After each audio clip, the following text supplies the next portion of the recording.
Hello, everyone. Have you ever wondered what techs, devices, or gadgets would look like in the future? Here are some amazing and incredible techs and devices you may use in the future. Number 1. Augmented reality AR glasses. Imagine walking down the street, and instead of pulling out your phone, the world itself becomes your screen.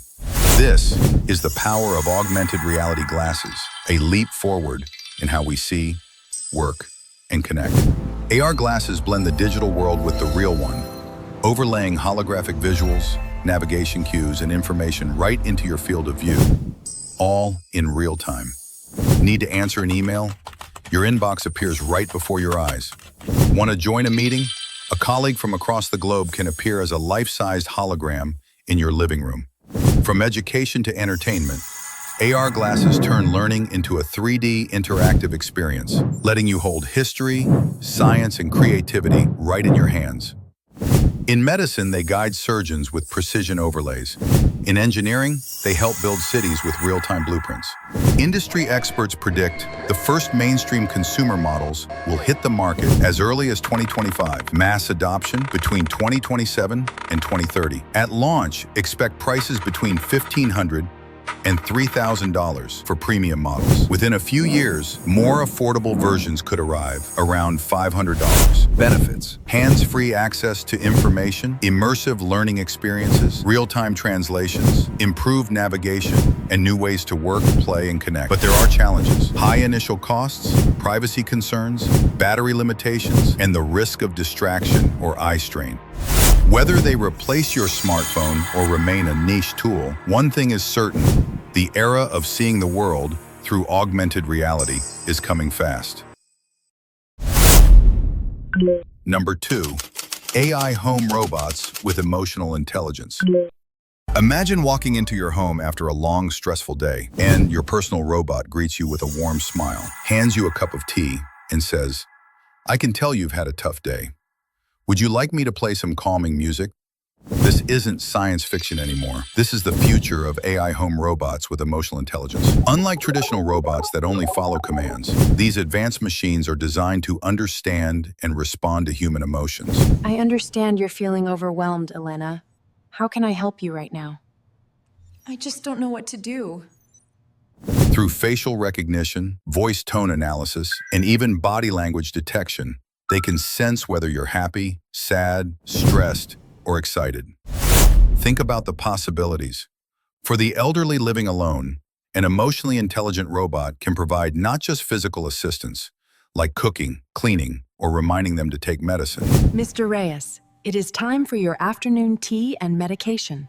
but also emotional support. It can hold meaningful conversations, tell stories, or even notice signs of loneliness and respond with compassion. For children, these robots can act as tutors, playmates, or guardians. They can detect when a child is frustrated with homework and adapt their teaching style, or join in games when kids just need a laugh. And their role doesn't stop at companionship. Integrated with smart home systems, they can manage your household effortlessly, adjusting lighting to match your mood, suggesting meals based on your energy levels, or even warning you if it senses stress patterns that could affect your health. But of course, like every technology, there are both advantages and disadvantages. Advantages include personalized emotional support, improved quality of life for elderly and busy families, smart home management and safety monitoring, and constant companionship, reducing loneliness. Disadvantages include high cost of development and ownership, privacy concerns since robots must analyze emotions and behavior, and the risk of overdependence, where people may prefer robotic comfort over real human connection.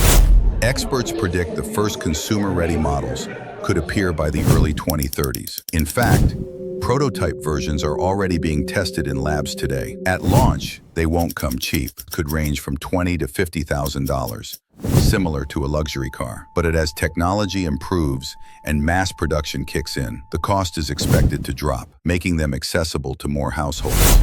AI home robots with emotional intelligence are not just about technology, they're about human connection. Have a wonderful day, Daniel and Maya. You too, Iora. We'll see you this evening. They remind us that the future of robotics isn't cold or mechanical.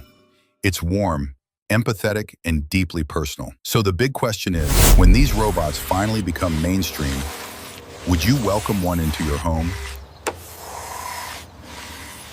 Number 3, levitating hoverboards.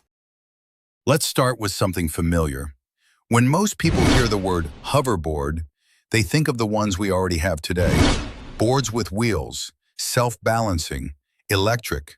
You lean forward, they move. You lean back, they stop. They're fun. They're useful for short distances.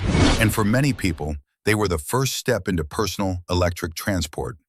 But if you've ever used one, you also know their limits. They work best on smooth ground. Small cracks can throw you off. Wet surfaces feel risky, and learning to ride one takes confidence.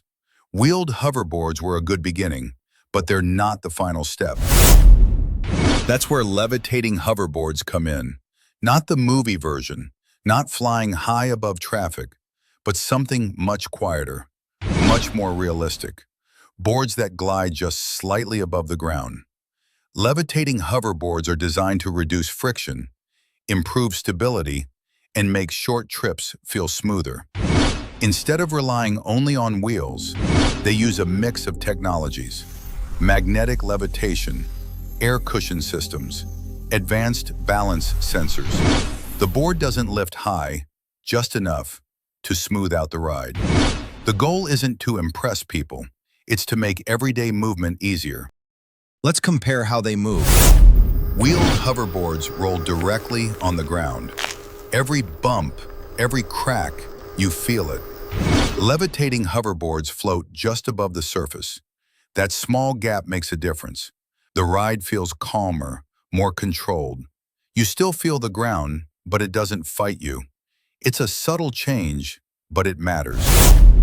Now let's talk about balance and safety.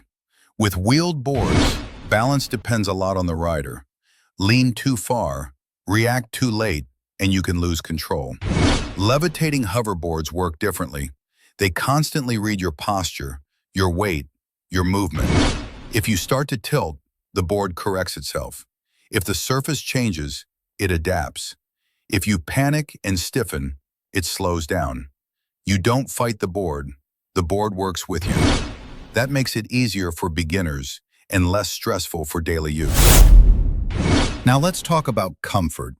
Wheeled hoverboards can feel tiring, not physically, but mentally. You're always alert, watching the ground, adjusting your balance. Levitating boards reduce that effort. You still control the movement, but the ride feels forgiving. Like the difference between walking on rough pavement and walking on a smooth path. You're still moving, just with less strain. What about power and batteries? Both types use electric power, but newer levitating boards are designed to be smarter. Some recover energy when slowing down. Others use lighter materials. Better power management. That means more usable time and less battery anxiety. You don't have to plan your whole day around charging. The board fits into your life, not the other way around. Now let's look at real-world use.